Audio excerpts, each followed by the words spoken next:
Hey everybody, how's it going? I want to welcome you to the SilverSilk and More channel. My name is Nilay Patel. I am the owner, designer, and educator here at SilverSilk and More, and it is my great privilege and pleasure to be here at the Great Bead Extravaganza event and to teach a amazing project that I'm very passionate about and to dabble in the dark arts of bead weaving, something I haven't done in quite a while, but I'm very, again, just very excited to get to it. Real quick, if you're new to this channel, you can subscribe simply by hitting the subscribe button. And if you are on Instagram, please give me a follow. We also have a wonderful, thriving Facebook community called the SilverSilk Silkies that you need to become a member of if you aren't. There you'll find a ton of inspiration from our little collective group on what projects to make with SilverSilk and the latest and greatest sales, promotions, new products, just everything from SilverSilk. I think what I'll do is I'll quickly get to the project first. This is going to be a very in-depth and thorough class because there's so much to cover and it's very, very technically driven with the stitching and stuff. And so I don't want to glaze over anything. This is a live show, so anything can happen. And what I'll do is I'll save any comments and questions toward the end of the show. That way, I make sure to get the content covered first. So what I'm going to do is flip around my camera and we're just going to get started right into the project as we go through this. All right, here are the tools that we'll need. We'll need size 11 beading needles, which look like this. These are amazing, a must-have needle. The size 11 beading needle is, I think, pretty thick and easy to use for a beading needle, which tend to be on the smaller side anyway. But this is great for stitching, especially if you're starting. And for the type of fire line, which we're using 4-pound test, you can absolutely use 6-pound. I actually prefer the thicker over the thinner, but I also noticed that the thinner fire line seems to stitch better. And it comes on a card like this if you've grabbed the kit. And I will cover the links of each section of our design, which I'll flash after I get done with the materials and explain how much we'll need for each part that we're going to be making. You'll need a pair of round nose pliers, which look like this. A pair of chain nose pliers, which look like this. We'll need some craft wire cutters. I use my trusty Lindstrom pair, which are great for craft wire, beading thread on occasion. Sometimes I've cut memory wire with it, which I'm not supposed to, but I do anyway. And they've held up time and time again and are extremely sharp. So I really, really love these. We'll need beading thread cutters, speaking of, which I just happen to have a pair of scissors for that I use exclusively for beading thread.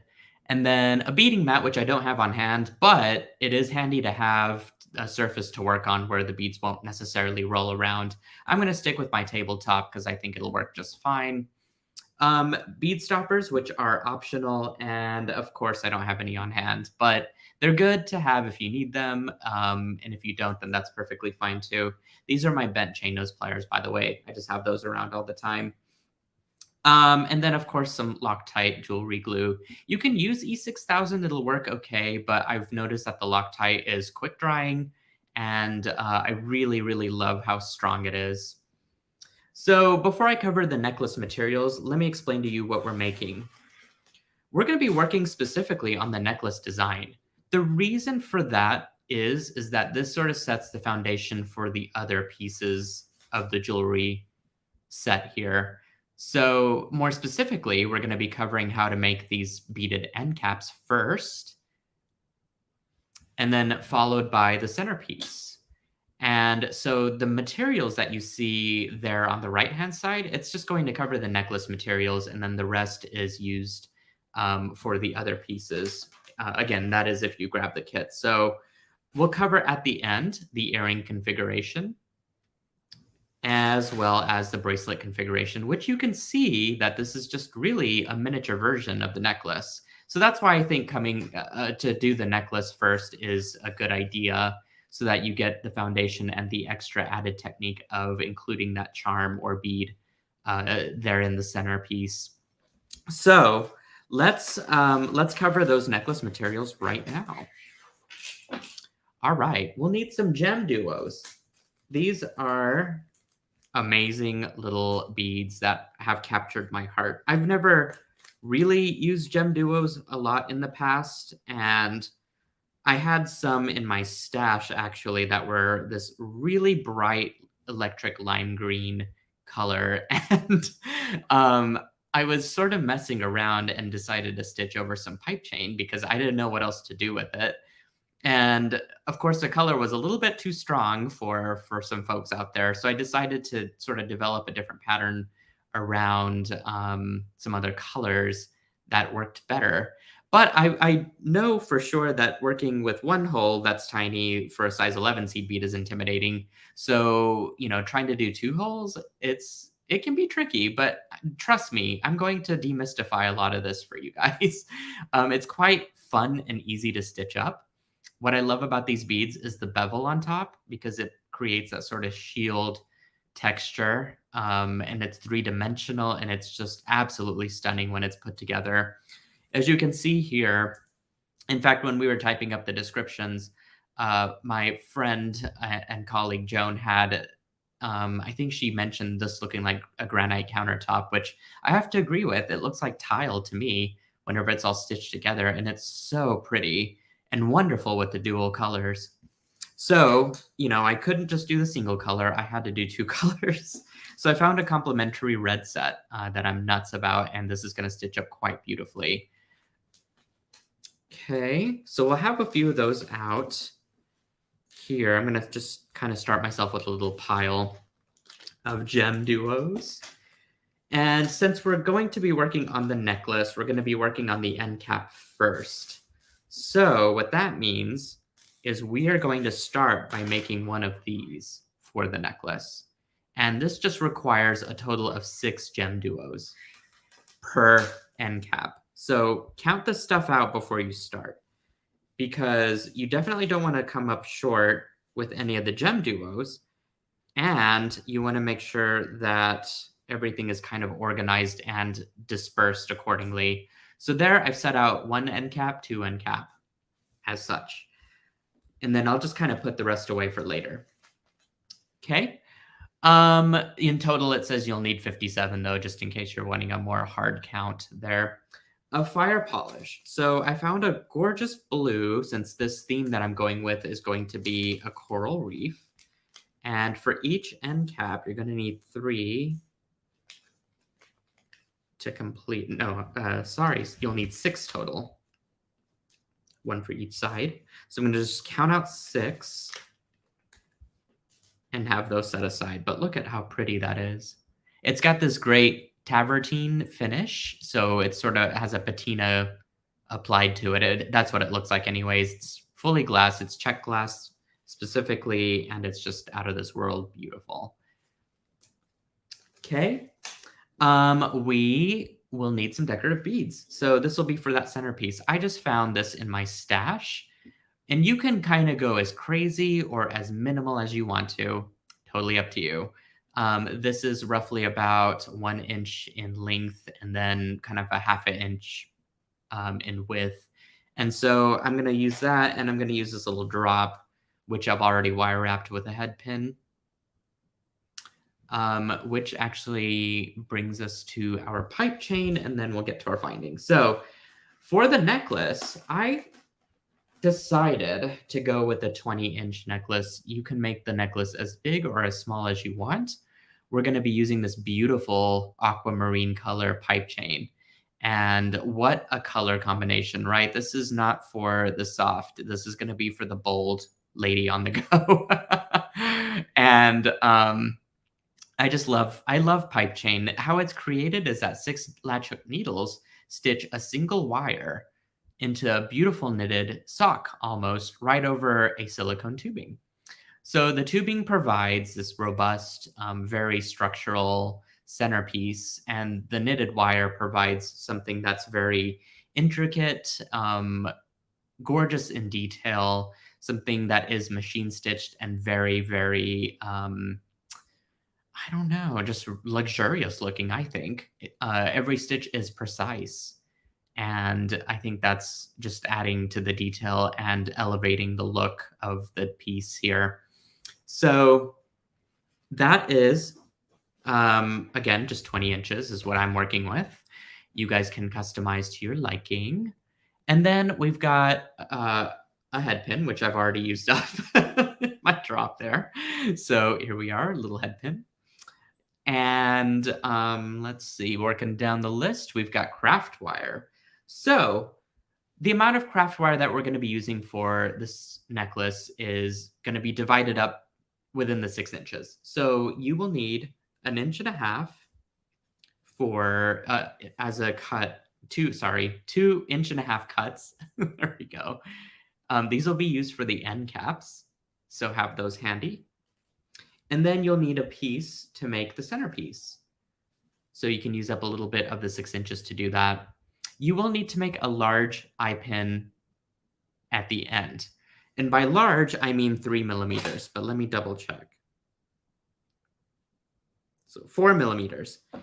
The reason for that is that this is going to be slipped right over the pipe chain as such later in the project. Okay, the way to make this that I did was use my pliers that have the noted measurements on it. So whenever I slid this down, it came up to about 3.5 millimeters in size. So just have that handy. If you don't, you can definitely find it on your round nose pliers and just make it to where it fits the pipe chain pretty snug. And a simple loop is going to work great. You don't need to do a wire wrap loop at all unless you really want to, but it's not necessary. Okay, so I'm just going to set that out to the side. And as far as a length, sorry for that goes, is that you'll need about 1.5 inches in total. It really just depends on the size of the bead. For example, for this one, I'm going to need a little bit of space at the top, but then I've got all this room and extra wire to work with to make a loop at the bottom. But as you can see, it fits my bead pretty well. So that's really the only thing I'm concerned about. And I just spilled my beads all over the place here, so keeping that pile a little separate. And then finally, some jump rings and a clasp, which I don't have on hand. And yes, many of you can laugh and know why that I don't have one on hand, because that's totally me. So there's a few jump rings. This will just be used at the end of our closure. And that'll look like this. So I might steal the magnetic clasp off this just to like have a completed design. All right, let's get to step 1, folks. So I'm going to clear some of this out of the way, and I'm going to show you how I thread a needle. So we are working with Fireline. Fireline tends to be quite wiry. This is 4-pound test, which means it's thinner. This is going to work very well for those of us that are uncomfortable with putting a thread through a needle. What I do is I kind of pinch the ends with a pair of chain nose pliers to get it nice and flat. And this works across the board for all the Fireline. You can certainly use one of those speedy needle threaders if you want to. I happen to not have one on hand, but they are handy. So actually, I've got a needle setting out somewhere over here. Let me see if I can find it real quick. There it is. Okay. What I do is after I've pinched it with my chain nose pliers, I'm going to kind of tuck it in between my index and my thumb fingers. And then I'm going to place the needle hole right over where the thread was sort of pinched in. And then you simply just force it through the eye as such. If you're lucky, you'll get a few millimeters there, enough to pull it through. And that's kind of the trick for working with Fireline and how to thread it. Really, the trick is pinching the end with any sort of tool so that you get it nice and flat. And so, again, we're going to be making our beaded end caps first. And so I'm going to have these beads handy. for constructing it. What we'll need first is our 3 fire polish beads. Just like that. Okay, and I'm going to go ahead and take it to the bottom of my thread, and I'm going to go up through those 3 fire polish beads again. So whenever I pull it tight, I'm going to get a round loop as such.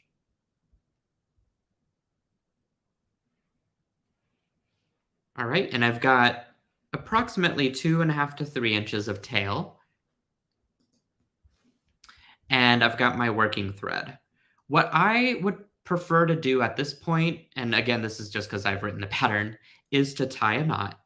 And for some folks that enjoy bead weaving, that might not be their way, and that's okay. We all have a way to make a beautiful creation in our own way that works for us. For me, I enjoy knotting as I go along just to make sure things are going to be held in place as I'm stitching. I tied what's called a surgeon's knot. What that means is that you will tie one regular knot, which means just a regular overhand knot. You'll pull it tight, and then on the second round, whenever you do your second knot, you do an overhand knot, but you twist it one more time through the loop. And you'll see a series of twists. There should be a total of 3. So when you pull it tight, it becomes locked in place. And I should have shown you guys how to do that earlier, but don't worry, we'll be doing that plenty of times. Okay, once I've secured my knot, I'm ready to stitch these GemDuos in place. This beaded end cap is truly the fundamental, really the foundation to our design technique. I'm going to set my GemDuos facing up because this is going to make it easier for me to organize everything and to stitch it efficiently. So with the bevel side up, I'll know exactly which holes to go through. Okay, so I'll lift up my working beaded fire polish there. I'm going to go through this first one without anything. What I want to do is land between the 2 spaces, or I'm sorry, between the space between the 2 fire polish beads as such. I'm going to pick up a GemDuo, and I'm going to make sure I get the hole that's facing the bottom. And I want to go in the direction where my needle is going to go through next. I am working in a counterclockwise position. So whenever I look at my GemDuo and it's facing toward me, as in it's pointing up and down, I'm going to go through that bottom hole just like that and pick it up and then go through the fire polish. And I'll do that 2 more times. And you can pick up any color fire polish. The point is really to make it random. Okay, again, we'll just go through the bottom. Make sure that the GemDuo faces me. Go through the bottom holes and then go through the fire polish. That's on the way around there. Going counterclockwise. So there we go. That's 2 stitched on.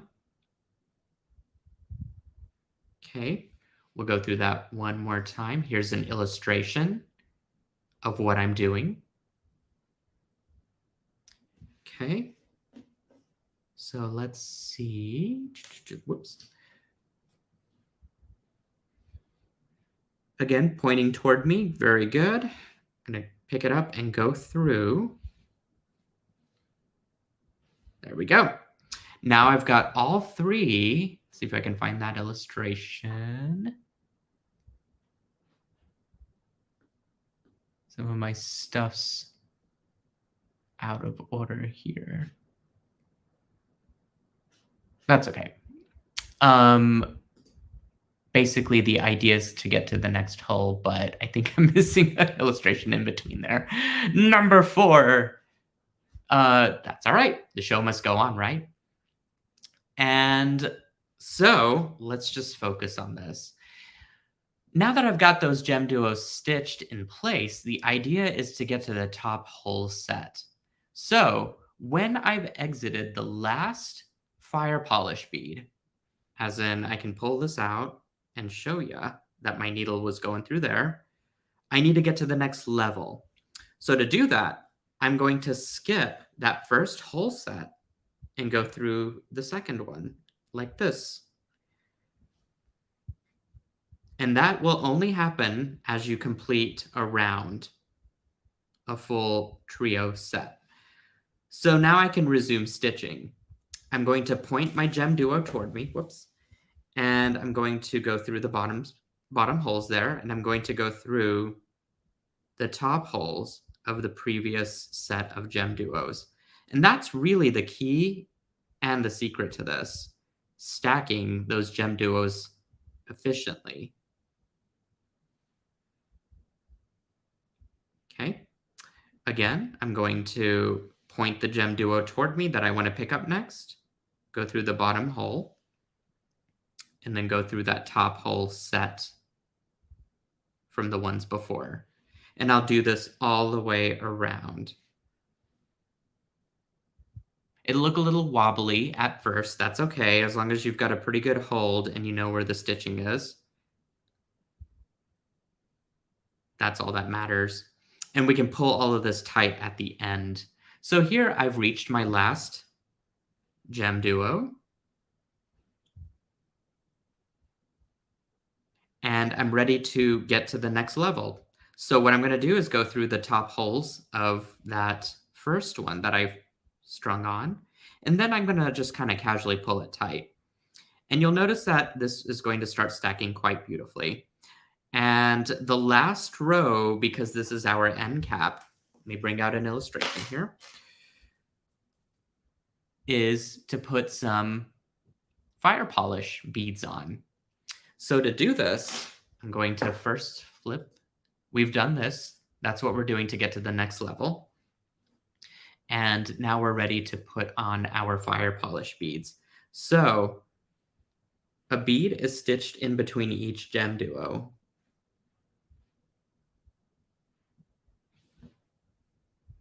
Okay, there's one. If you want to, you can now start to squeeze this between your thumb and index finger. And what I do is I take my thread behind the beadwork over my index finger and hold it with my middle finger. It just keeps stuff out of the way. Okay, I'm gonna go through that. Boom, boom.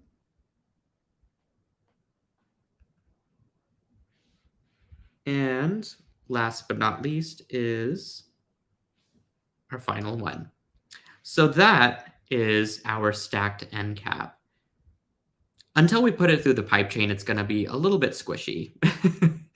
So this brings us to our last step to create our end cap, which is knotting it. So again, I'm very naughty when it comes to bead weaving. And the reason I'm not stitching through to meet this thread is that I want us to learn how to do a knot independently. That way, whenever we are stitching the bigger focal piece, you don't have to stitch all the way back through the design, through the beadwork to meet up with your other thread. You can just simply create a knot at the end. So to do this, I'm going to stitch back through all of my beads and the bead holes. So I'm going to go back through that first fire polish that I strung. I'm going to go through the GemDuo, and I highly recommend doing this one at a time to make it easy. Okay, I'm also leaving a loop here. As you can see, I kind of secured it with my middle finger there, and I'm just kind of pressing all this down. The reason for that is that's going to act as our tail thread that we're going to tie to.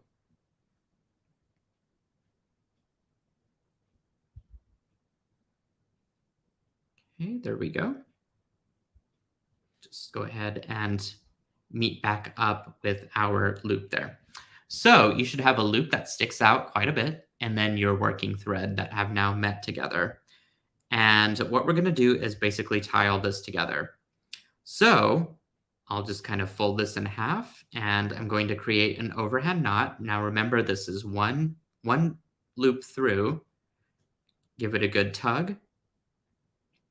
And then do it twice. So 1, 2, and that creates our surgeon's knot.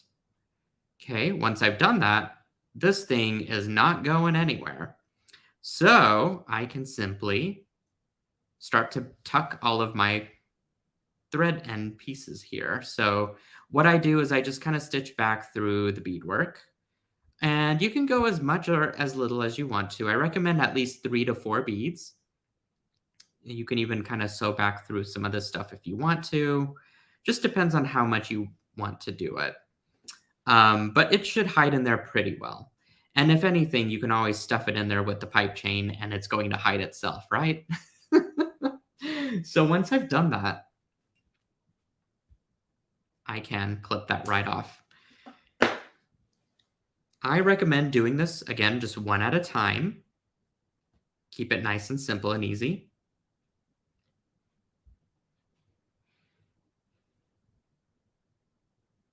Okay, it will require a little bit of extra threading of the needle, but you will have thanked yourself for taking the extra effort here. One recommendation that I can do is to have your needle positioned and strung through the beads that you're wanting to pass that thread through, and then going in and putting it through the eye. That way you have it all ready to go, and all you have to do is just pull it tight.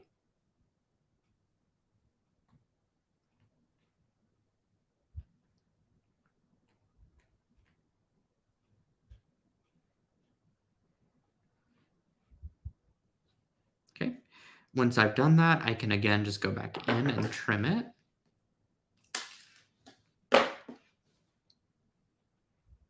As such. So I've got the one, or rather two, I guess, once I end up cutting it, pieces of thread here left. So what I'm going to do is I'm going to blow your all's mind and try and do 2 threads at a time. Oops, I should have cut it this way. There we go. Okay, let's see if I can do 2. This is not for the faint of heart. We're going to really challenge ourselves here. Ooh, I can do 2. Okay. Whew. That's a nice thing about 4-pound fire line here. So I'll just simply sew that through. I might go through a couple of these beads at the same time. Let's see if I can do this. Okay.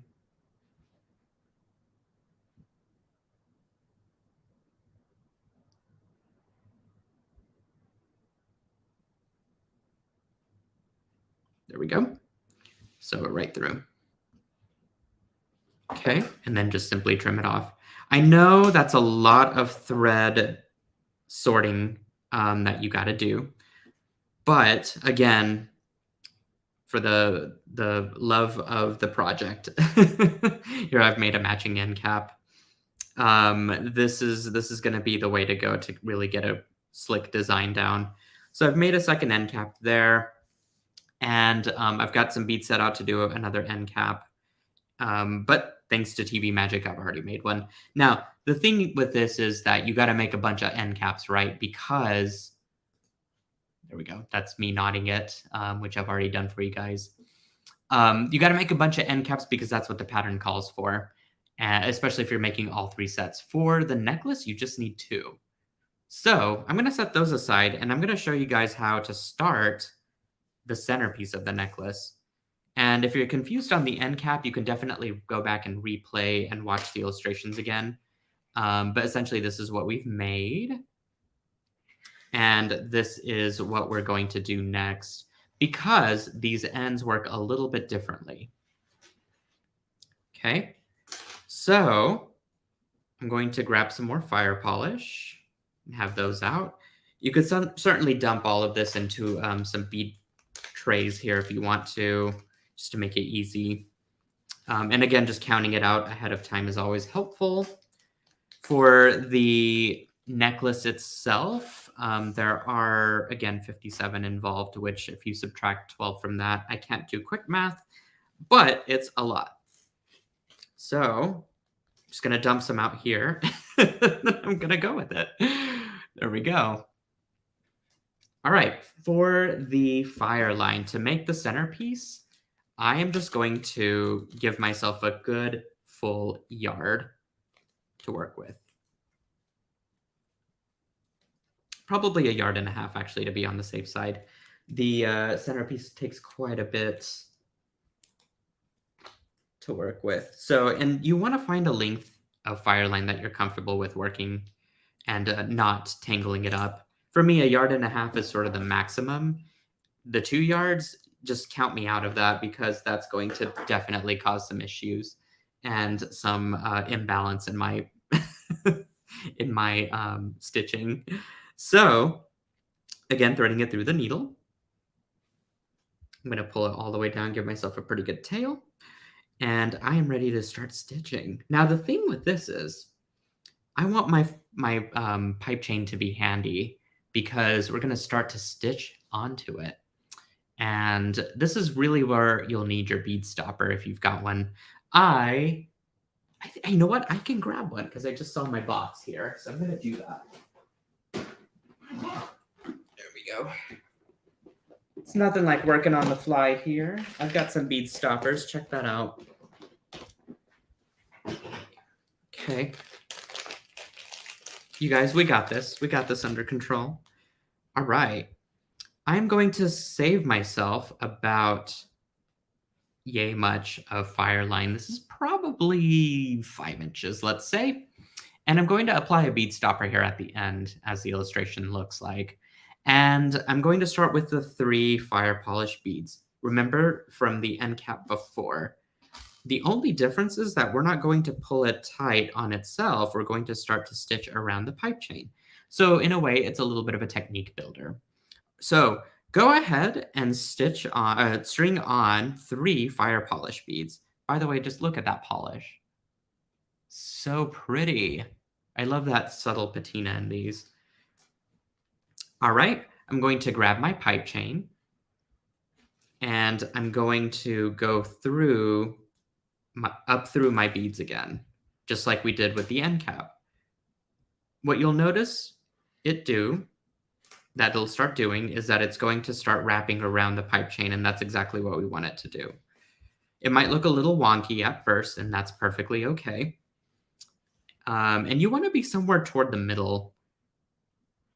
And I know for sure holding all this is going to be quite tricky. So luckily we got, the bead stopper helping us up to a certain point. But what I do is I just sort of position all this between my thumb and index finger, and again, just pushing that thread right back. And I'm going to just start stringing on, as we did before, my GemDuos. So I had worked originally in a counterclockwise position, so I think that's what I'll do for this one, which requires me to flip around my piece here.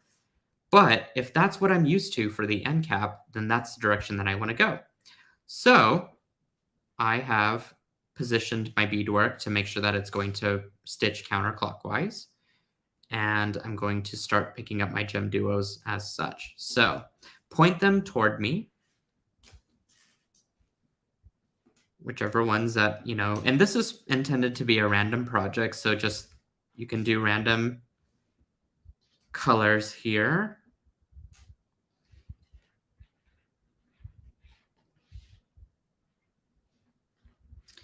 Okay, picking up a GemDuo from the bottom. I'm going to string it onto my thread. I'm going to find that first fire polish bead that I need to go through. So this is getting in my way. I'm going to take that out for a second. There we go.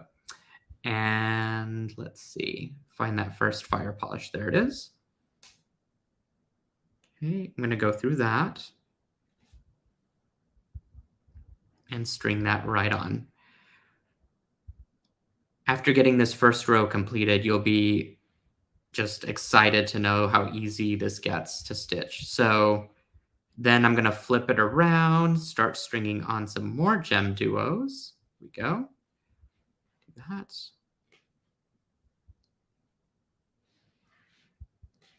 Okay, go through the fire polish that's next on the line. And then finally, I'm going to flip it around and get to this last one here.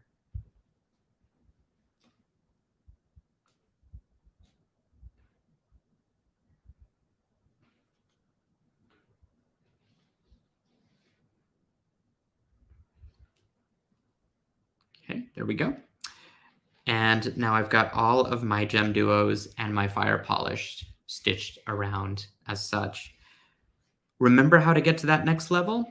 We're going to just go up through the second set of holes in the GemDuo, just like that.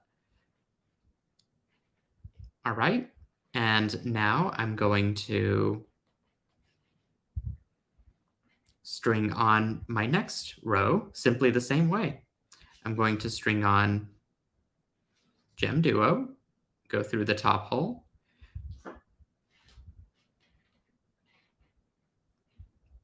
and if you're feeling a little uneasy at this point, you can definitely go ahead and string that or attach that bead stopper back on to help hold everything. Okay, again, find a one that's facing toward me, and I'm going to stitch as such. Just flip and stitch. That's really the key here. Looks like I'm on my last row. Okay, which is this one here. And there's a close up. Okay. Find another GemDuo and stitch it right through. Okay, 3 is a magic number. Once you've stitched 3, you can go to that next row.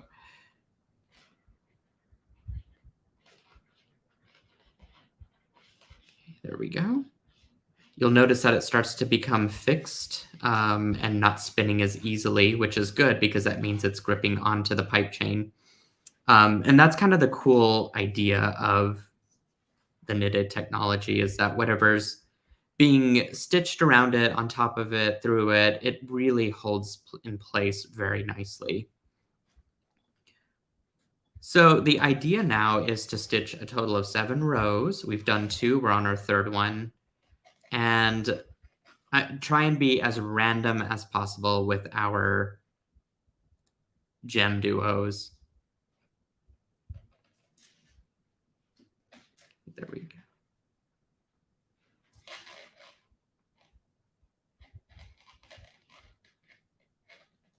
And you'll notice that they just start to snap in place, which is fantastic. That's exactly what we wanted to do.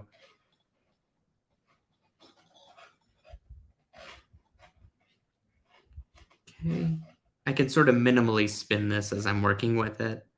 And it really depends on tension. Luckily, since the beads are a lot bigger than seed beads and trying to stitch through seed beads, you can start to kind of pull this tight and the whole thing will sort of snap together. But it's a good idea to keep an eye on your tension just in case. You don't want this to get too floppy and difficult to work with.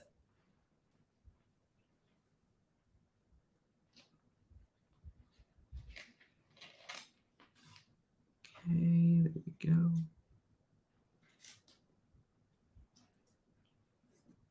Whoops. Probably the most difficult thing about this is keeping those GemDuos on the table and stringing them through accordingly. Once you've kind of figured out what to do there, this should be hopefully a breeze. Okay, I finished my row there. I'm going to go up through the next one. Let's see, 1, 2, 3, 4. Looks like I'm on my way here.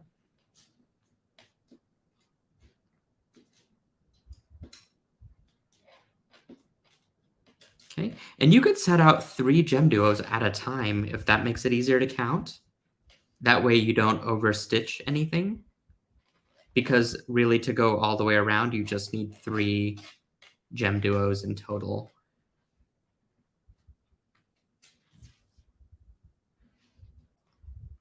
And once you get several rows on, you'll notice that this starts to really become nice and tight all the way around.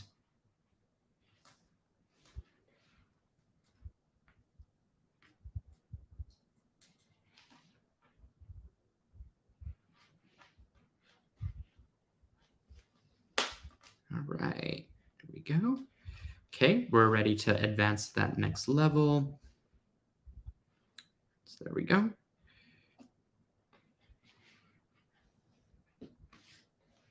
Okay, stitch this through. Count out 3 GemDuos. 1, 2, 3. Have them face correctly upward, bevel side up.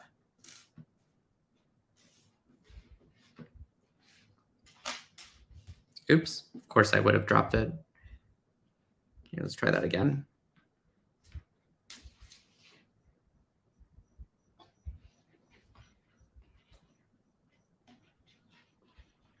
Okay, I'm gonna spin this around so that I get around to this other side that I haven't stitched yet. It's really just a matter of repetition at this point. You'll notice that it's the same technique for the earrings as well, because all you're doing is just building the amount of GemDuos on top of each other from there.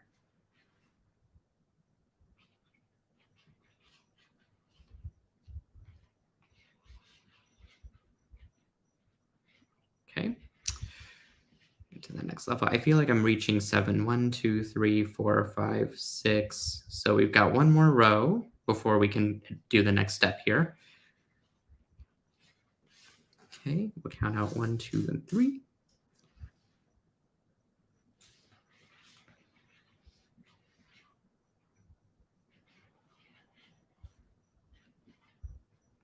One,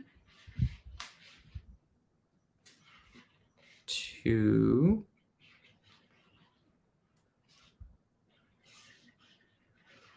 last one here,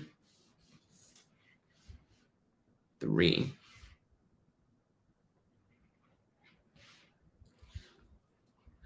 All right. So we have got a total of 7 rows, and I'm going to go ahead and advance my thread forward to that next row. And we are ready to add our centerpiece. Stick, for the lack of a better term, which is this right here. Okay, to do this, you'll simply slide that down, and you are going to just basically stitch right over it. Let's see, so there we are. And what you'll do is just kind of ignore it out of the way as best as you can. You can kind of tuck it in between, but you see how that's going to give a hidden sort of head pin, if you will, to kind of work with to attach stuff to. That's really the idea there. So once I've done that, I can proceed and count out some more GemDuos. So I'm going to work with 3's 3. I'm going to string one on and resume my stitching and just kind of ignore that simple loop.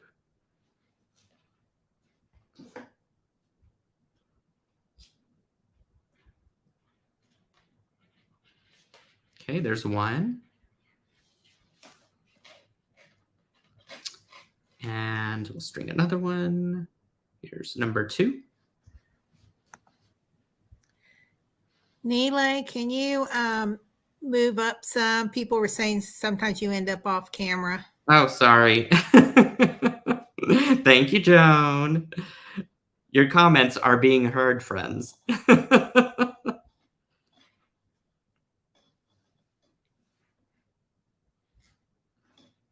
Okay. And one more.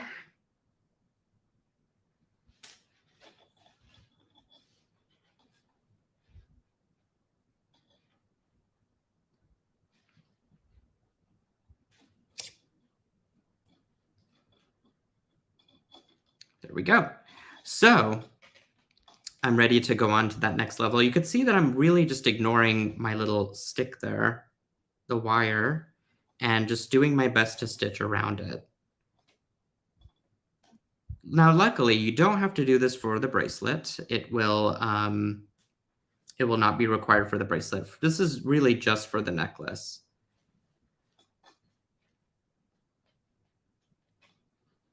It's a lot of things to hold on to, but I know you guys can do this. Once it's stitched in place, it's fairly simple to work around. So again, I will, whoops, string these 3.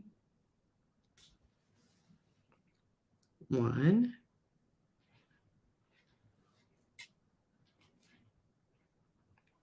And I'll basically complete 7 more rows.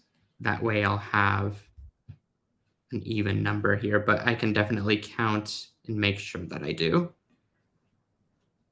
2,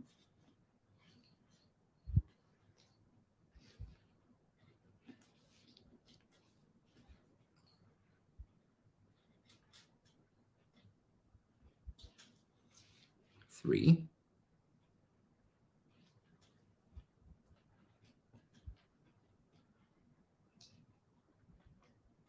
okay.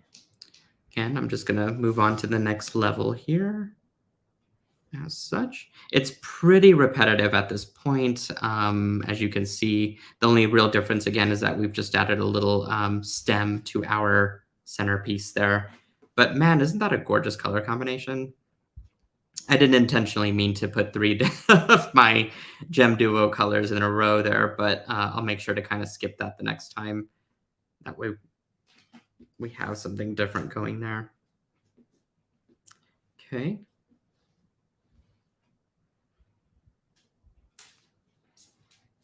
1,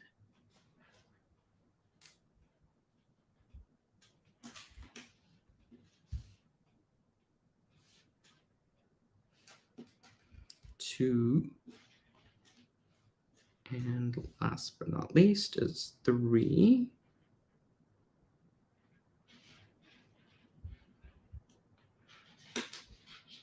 Ah, this is looking so gorgeous. Look at that. Can't wait to put my decorative bead on. So I need some more GemDuos real quick.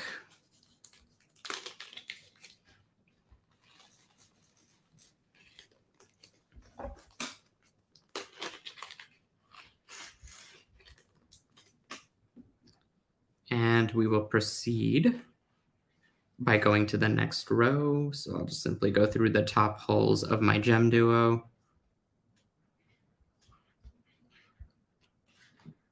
Okay.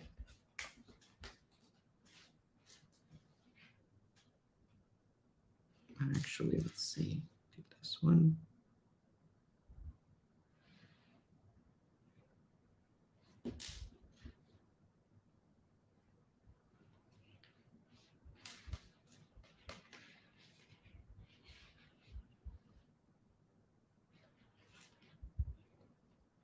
All right.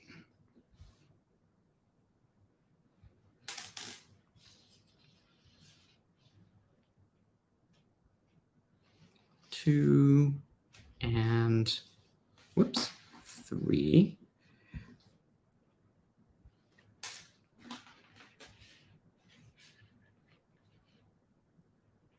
Okay.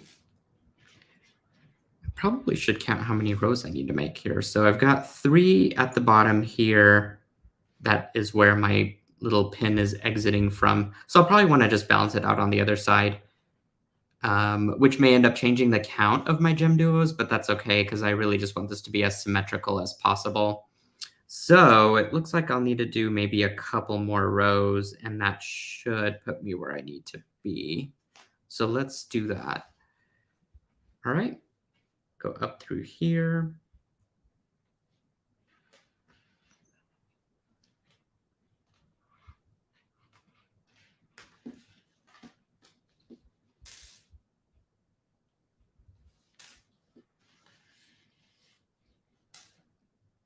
String 1, and then 2.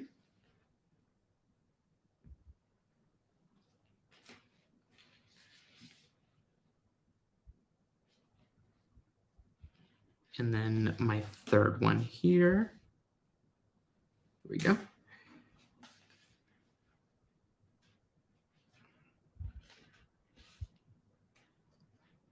Brilliant. Okay, so again, I'm looking at where my stem's exiting, and it looks like I've got 3 that's lined out there, and then I'll just need 1 more row and then my fire polish beads. So that should put us pretty good as a centerpiece here. Okay, 1.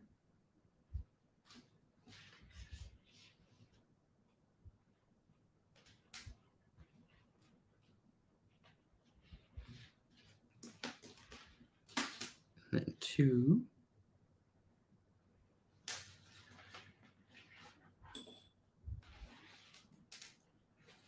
And last but not least is 3. And then now time for our fire polish.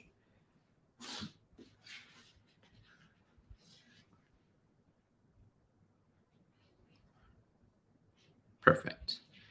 Okay, go ahead and advance to that next row, which is right up there. And looks like I'll have some extra thread left over for another end cap, but that means we're in good shape if we haven't used all of it up. All right, just gonna go through each of those top holes with the fire polish bead. And this is going to kind of round out the beadwork there and keep it nice and tidy there at the ends.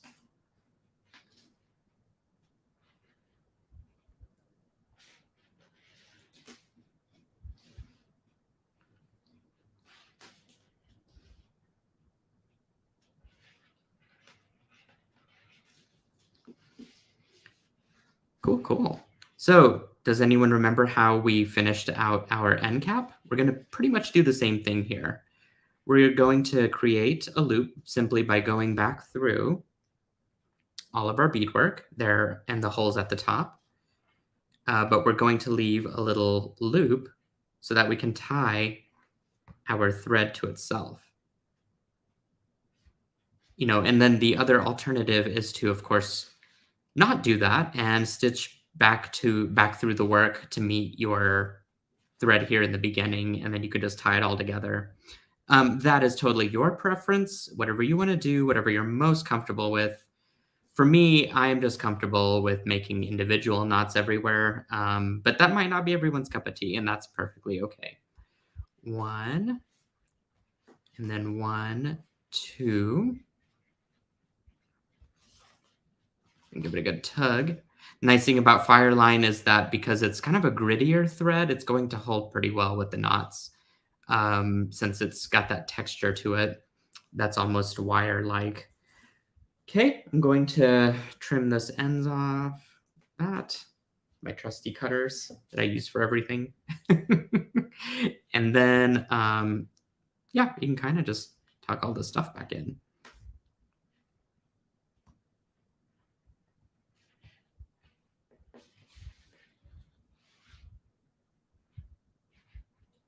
Okay, I wonder if I could do 3 at a time, or is that just too crazy?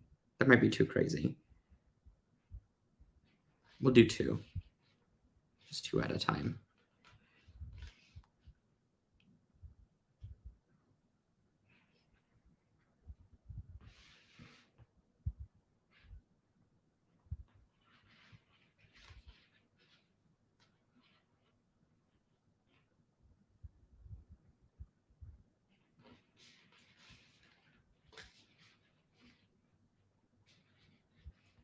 Okay, and then let's see. Go in with these, and then I'll just cut it all off at once.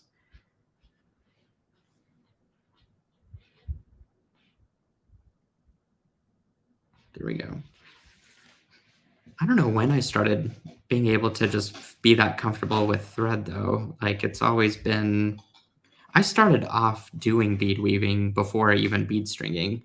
I had no idea any of the bead stringing stuff. I didn't know about beading wire. I didn't know about crimps. I didn't know... Like, thread was my language. Thread and seed beads. And at that time, the smaller, the better. I could stitch up to size 15 seed beads with no problems. Can't really do that anymore. But it was so fun when I remember back on it. And it's kind of nice to be able to visit bead weaving in a different way. At least hopefully something a little easier than size 15 seed beads. So I'm just going to scooch those over to the side. And I'm going to go ahead and start to tie up this end. Now, before I do that, I think what I want to do is measure and make sure that this is all in the middle here. And it's still kind of movable, which is nice. So I'm just going to make sure that my ends meet accordingly. And then I can go back and kind of really tighten this as I please. I could have, I guess, tied this in the beginning. I didn't even think about that. So that's obviously it could be an option.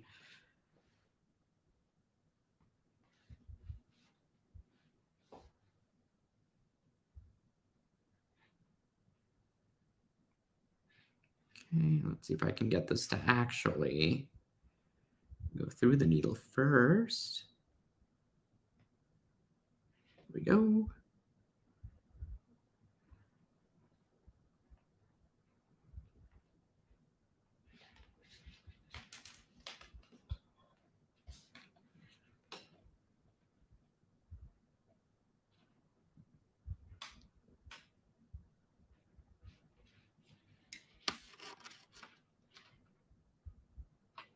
The other alternative that I didn't think about is using the thread zapper.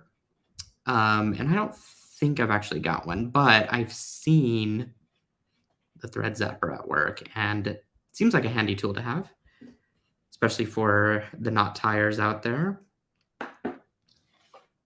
Or you know what? Instead of tying this, I guess I could show you guys how to stitch the entire piece of thread back into the needlework here, into the beadwork.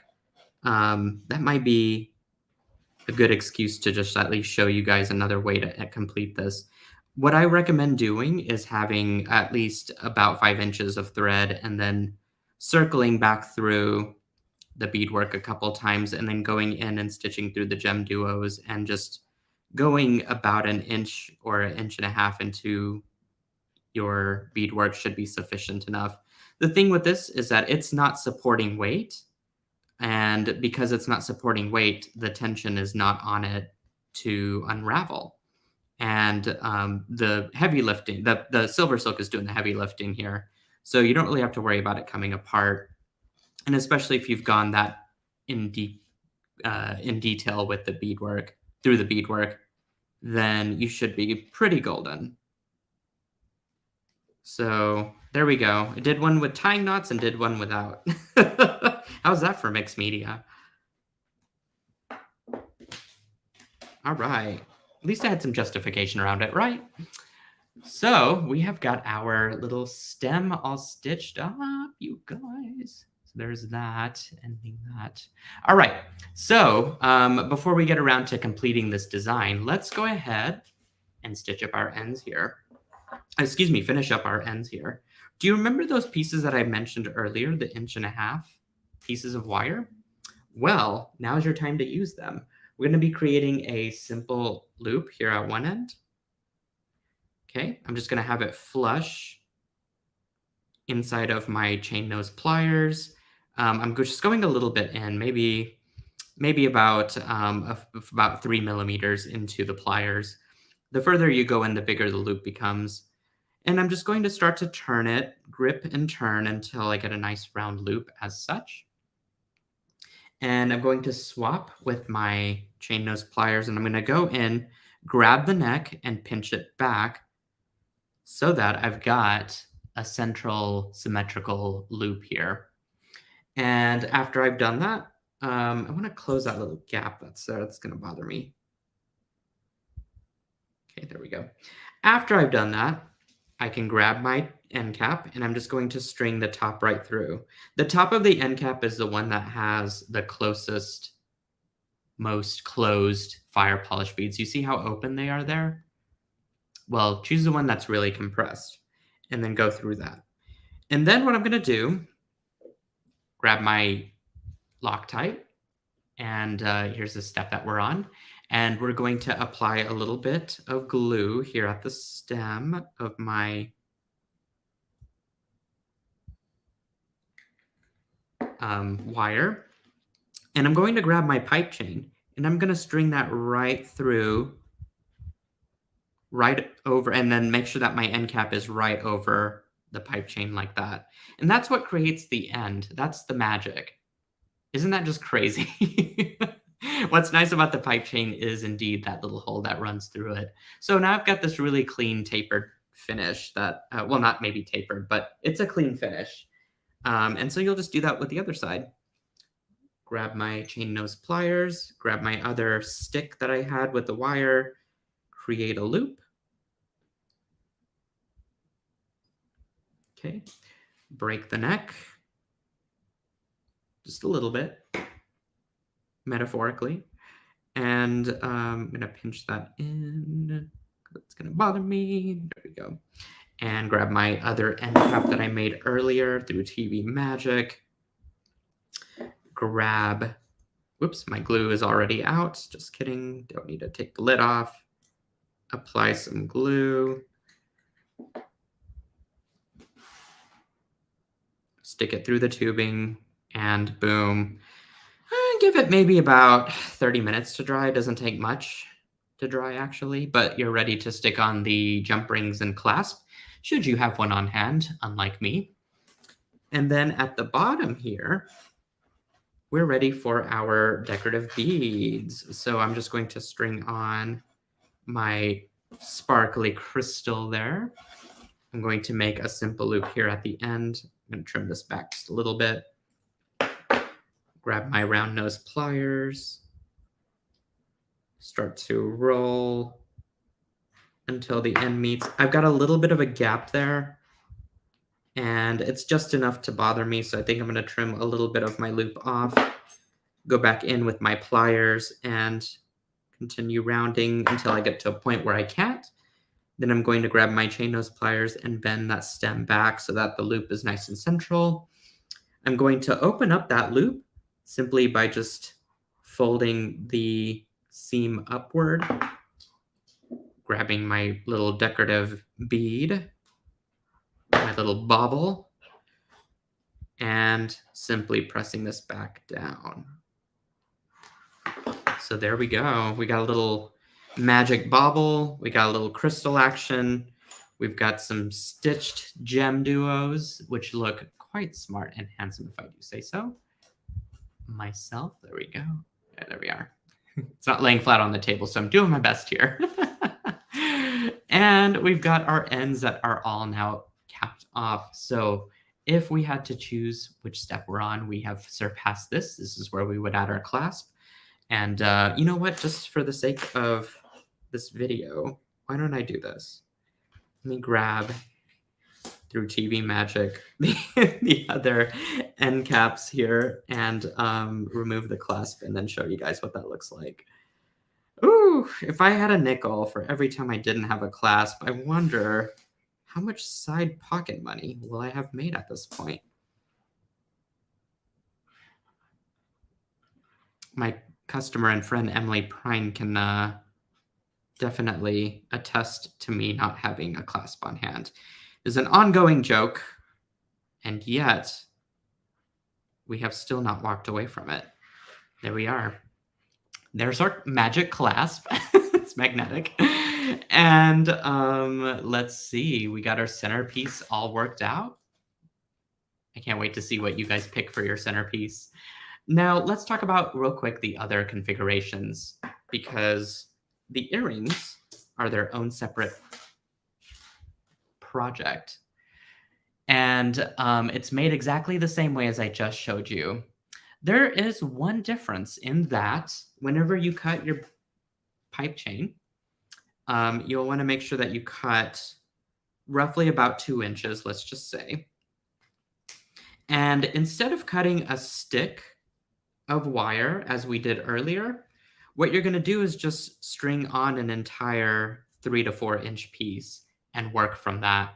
Therefore, there's no glue involved with the earring. You're just simply making a simple loop once you've, put your end cap over it, and then you're good to go. It's the same thing with the bracelet. Okay, so whenever you get your size determined of the pipe chain, you can then string on a full piece of wire. This will add structure to the entirety of the bracelet, but then you don't have to worry about glue and stuff at the ends. You can simply just string your end cap right over it and make your simple loops there as we did earlier. Pretty easy stuff. Here's the finished piece for that. As you can see, I added some baubles there at the end with the magnetic clasp, but it is truly just a smaller version of the necklace design that we finished up. Pretty fun. And I do love this colorway. I was so excited to stitch with the red and the blue just because I needed some extreme color in my life. So I am going to pop around to this project. I'm going to pop my face back around. Let me come on the right side of the camera here. And because it's a live show, I'm just going to scroll through some of these comments real quick. Kate, my TGBE sister, is in the house. Says really, project is so fantastic. Really lovely, Neela. Thank you, my darling friend. And we've got Miss Suzanne Brown in the house. Says awesome. Janelda says beautiful, lovely. I see all my friends here. My former TGBE friend, Kelly Sutton. Now it's just my partner in crime, really. Like we do all the things together. Lovely to see you here, Kelly. I'm glad you could pop in. And we've got Miss Carmen. It says love, love, love. Hopefully I've answered some questions. Jennifer. Hi, Jennifer. Hi, Jennifer. This is Neela's a genius. You're the genius, my friend. Thank you so much for tuning into this show. Hopefully I've added some clarity to the instruction set. Neela, I do have 2 or 3 questions written down. Oh, let's do it. What are the questions? I'll see if I can Okay, answer let's them. see. First one, can this be done on your knitted leather chains and capture chains? Oh, isn't that the question of the week? So, speaking of leather knitted cord, that is a brand new product that I've been toying with and experimenting, and it is now a solid color in the SilverSilk chain collection. And the answer is yes. Yes, you can do that to the leather cords, as long as they're around the same size of the pipe chain. The reason that they need to be the same size is that otherwise the GemDuos will just clasp in on themselves. If the leather cord is too big, if you grab a 3mm leather cord or a 4-1, you're going to see a lot of spacing between each of those GemDuos, and you'll see a lot more thread. So the right size is truly the key. And so the pipe chain, and it is, the leather cord that I carry in the SilverSilk line is the same size as the pipe chain, it's going to just stitch up beautifully. They would just have to make adjustments to the end caps, though, right? Not really. Yeah, I guess that's true. Sorry. Yes, because the end caps are meant to work for the pipe chain. But you can use the SilverSilk single strand end caps instead. And you know what? Over in the Silkies group, I know that some folks have already started making this project. And I think I saw one of them use pinch cord ends that weren't SilverSilk, but it still worked. And then the next question is, can you make the centerpiece separately, then slide over the pipe chain? It's tricky because yes and no. You can do that to the bracelet potentially. The problem is that once you stitch halfway over, whoops, I should probably show what I'm saying. Once you've stitched halfway over, it's very difficult to put the piping on or the centerpiece through. And also because once you get the centerpiece stick in, it's going to be nearly impossible to put that on later. So I recommend if you are able to stitch directly onto the pipe chain, it's going to make life a little easier, especially when doing all of this. And you could see that even this spacing isn't perfect. It has to have a little bit of organic room to move and shift around, sort of like tectonic plates, if you will. So if everything is closed up so tightly, then it's going to be more difficult to push this through. And one last question.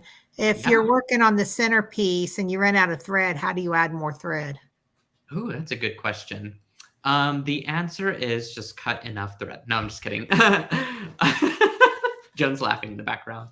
What you can do is go in here. I'm going to demonstrate with a little bit of stuff here because this is important. This is important to the people that are new to bead weaving.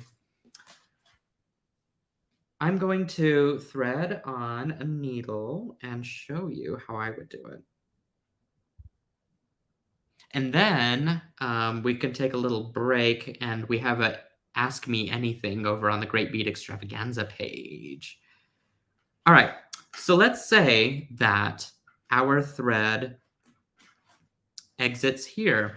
And to do this, I really need to demonstrate this properly. So I need to get like the right stuff here sorted through. Okay.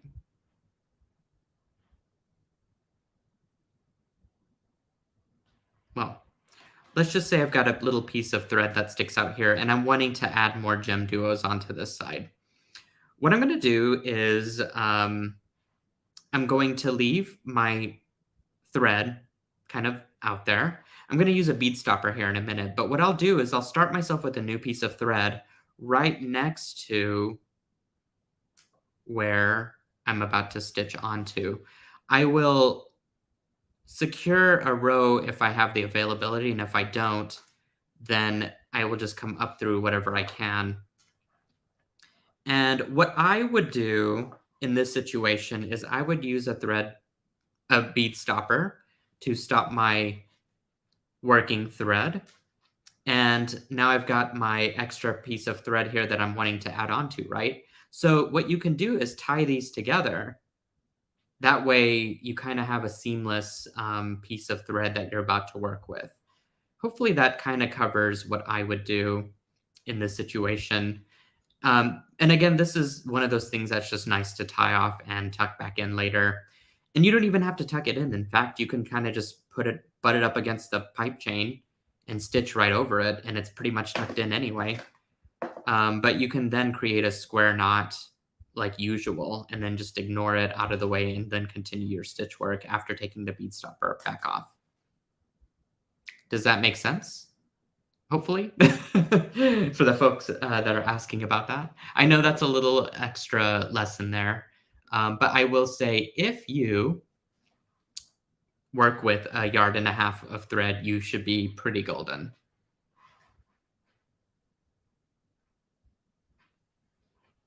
All right. So I'm gonna pop over back to my face here, and I want to thank you guys for joining in. Oh, get on the right side here. I want to thank you guys for joining in for this tutorial. Hope you find it educational, something new to learn and try and do. And you can grab the kit from silversilkonline.com if you are interested. You will also get a set of digital instructions. Why? The reason is that we all learn differently. I learned through hands-on, getting in there, and I don't read so much, which is ironic that I also created the instructions as a written format. But I know folks out there like to read about the design and get all of the diagrams and stuff, and that's there for you. So now you have an audio lesson, you have a visual lesson, and you will have the pattern that you can read. And if you have any other questions, you can absolutely email me, orders@silversilkonline.com. And I will do my best to get to those emails and answer those questions as efficiently as I possibly can. I am a one-man show for the SilverSilk brand. I do everything from product creation and manufacturing to the marketing and the live videos and the educational stuff of it. Joan helps me out quite a bit. And we've got Teresa also, who is our brand ambassador for the SilverSilk Silkies Facebook group. So I've got a little bit of help behind me steaming the engines, but otherwise we're very small here, very intimate, I like to say, as a company. And you will get definitely a response from me or from Joan, depending on where you ask the question. So again, I leave you inspired, invigorated, hopefully some excitement throughout this great bead extravaganza event that's going on. And the presenters are just so fabulous. So take advantage of this time and of all of the different things that you can learn. And be sure to subscribe to my YouTube channel if you are there. Tell people about it. If you enjoy this content, let me know in the comments, because that stuff is important. I love feedback. I want to improve on these videos, and I want to give you guys what you want with SilverSilk. All right. So enjoy the day. I love all of you so much, and I will catch you again soon at the next tutorial. Bye.